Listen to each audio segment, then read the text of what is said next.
لو آ گئی ہے اب راج کرے گی، اب چھا جائے گی، ہر ماں بولے گی، ہر بچہ بولے، ہر سنی بولے۔ خبر جو آپ تک پہنچی اور وہ معاہدے کی توسیع اور توثیق تھی، جس میں ہماری ٹیم حکومتی وفد کے ساتھ کافی دیر مذاکرات میں رہی، جس میں انہوں نے اپنے اس عہد کا پاس رکھتے ہوئے یہ بات کہی کہ جی ہمیں نہیں پتا تھا کہ ناموس رسالت کا معاملہ اتنا نازک ہے، ہمیں تو بابا جی کے دنیا سے جانے کے بعد پتہ لگا۔ انہوں نے کہا جی ہم اس معاملے پر عملی اقدامات کرنے کے لیے تیار ہیں، ہمیں وقت دیا جائے۔ تو ہمارا وقت انہیں دینا اس بات کا ہے کہ ہم حضور سید عالم صلی اللہ علیہ وسلم کی ناموس پر سرکاری سطح پر جواب چاہتے ہیں، اور اس سرکاری سطح پر جواب دینے کے لیے ہم نے انہیں وقت دیا، اور وہ وقت کا اعلان خود ہمارے ملک کے وزیر اعظم عمران خان صاحب نے اعلان کیا۔ ہم اس کے بعد بھی یہ کہتے ہیں کہ وہ 17 فروری ہو یا 20 اپریل ہو، ہم میدان عمل کے لیے تیار ہیں۔ ہم نے آپ کو ایک موقع دیا ہے کہ آپ اپنے آقا و مولا صلی اللہ علیہ وسلم کی بارگاہ میں سرخ رو ہو سکو۔ اور دوسری بات یہ ہے کہ ان کا خود بیٹھ کر ہماری ٹیم سے یہ بات کرنا کہ جی ہم اس معاملے میں اب سیریس ہو چکے ہیں، نہ تو سول گورنمنٹ ہماری ناموس رسالت پر کوئی بات سنتی ہے، وہ کہتے ہیں جی سب کچھ ہو سکتا ہے، ناموس رسالت کے پروانوں پر شیل نہیں گرائے جا سکتے۔ انہوں نے کہا جی اداروں کے لوگ وہ بھی اس بات کے اوپر ہیں کہ سب کچھ ہو سکتا ہے، سب کو روکا جا سکتا ہے، ناموس رسالت کے پروانوں کو نہیں روکا جا سکتا۔ تو ہم آپ کے سامنے اس بات کا عہد کرتے ہیں کہ آپ ہمیں وقت دیں، انشاءاللہ ہم عملی تصویر میں آئیں گے۔ ہم نے کہا جی آپ کو وقت دے دیا گیا حضور کے نام پر، کیونکہ ان کی ناموس کا مسئلہ ہے۔ اللہ تعالیٰ آپ سے یہ کام لے لے اور آپ کو قیامت والے دن حضور کے سامنے شرمندگی نہ اٹھانی پڑے،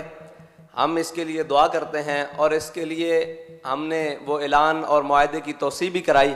لیکن ایک بات ہے کہ اگر آپ سمجھیں کہ ہم 60 دن کا ٹائم لینے کے بعد اس جذبے کو ٹھنڈا کر سکیں گے،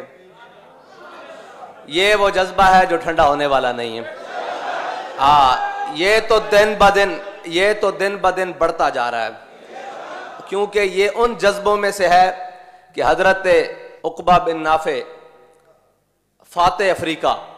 ہمارے قائد جب ان کی بات کرتے تھے تو ان کا واقعہ سناتے تھے کہ آپ جب افریقہ کے جنگلوں میں مسلمان مجاہدوں کے ساتھ پہنچے نا، تو آپ نے ایک ٹیلے پر چڑھ کر اعلان کیا کہ اے اس جنگل کے درندوں، شیروں، چیتوں، ہاتھیوں اور موذی جانوروں، میں تمہیں اعلان کرتا ہوں کہ ہم اپنے آقا و مولا صلی اللہ علیہ وسلم کے غلام آئے ہیں اس جنگل میں، اور اس جنگل میں ہم نے رات بسر کرنی ہے، تو یہ جنگل خالی کر دو۔ تو کہتے ہیں کہ کچھ دیر بعد دیکھا کہ چونٹیاں بھی اپنی بلوں سے نکل کر جا رہی، ہاتھی شیر اپنے بچوں کو منہ میں چبائے ہوئے لے کر جا رہے۔ انہی کے جذبے کی ایک بات سناؤں کہ جب آپ نے افریقہ فتح کر لیا تو آگے آ گیا سمندر۔ حضرت عقبہ بن نافع نے اپنے گھوڑے کو ایڑ لگائی اور سمندر کے اندر داخل کر دیا۔ جب گھوڑے کی گردن تک پانی پہنچا نا اور آپ کی کمر تک پانی پہنچا، تو آپ نے گھوڑے کی باگ کھینچ کے نا ایسے آسمان کی طرف بلند کی، اور اپنا منہ بھی آسمان کی طرف بلند کر کے کہا کہ میرے مولا تو گواہ رہنا کہ عقبہ بن نافع کا جذبہ جہاد ختم نہیں ہوا، تیری زمین ختم ہو گئی ہے۔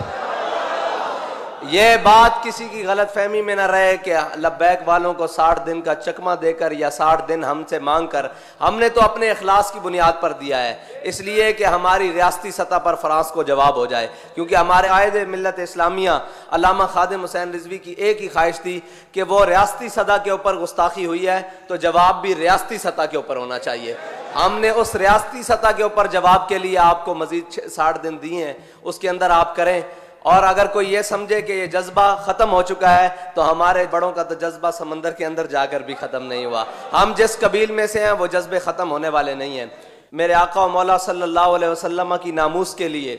جو کچھ ہمیں زندگی میں تکلیف اور پریشانی اٹھانی پڑے وہ ہمارے لیے زاد راہ ہے، وہ ہمارے لیے سرمایہ حیات ہے، وہ ہمارے لیے وہ چیز ہے جس کو ہم نے لے کر کل جنت میں جانا ہے۔ جب خالد بن سفیان الحزلی کو عبداللہ بن انیس نے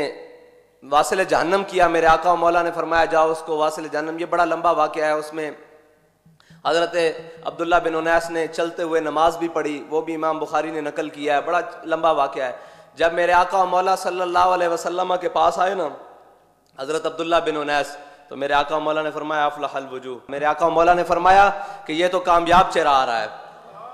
تو کامیاب چہرے وہی ہیں جو حضور سید عالم صلی اللہ علیہ وسلم کے دشمنوں سے مقابلہ کر کے آئیں۔ ہم نے آپ کو ایک موقع دیا ہے کہ آپ بھی ان چہروں میں اپنا چہرہ رکھوا لیں جو کامیاب ہیں، جو حضور سید عالم صلی اللہ علیہ وسلم کی ناموس رسالت کے لیے کام کرنے کے لیے تیار ہیں۔ ہم نے اپنے سارے چہرے حضور سید عالم صلی اللہ علیہ وسلم کی ناموس پر قربان کرنے کے لیے رکھے ہوئے ہیں۔ جب میرے آقا و مولا صلی اللہ علیہ وسلم کے پاس عبداللہ بن انیس آئے تو میرے آقا و مولا نے اپنا عصا مبارک حضرت عبداللہ بن انیس کو دیا اور فرمایا عبداللہ بن انیس یہ اپنے پاس رکھ لو، قیامت والے دن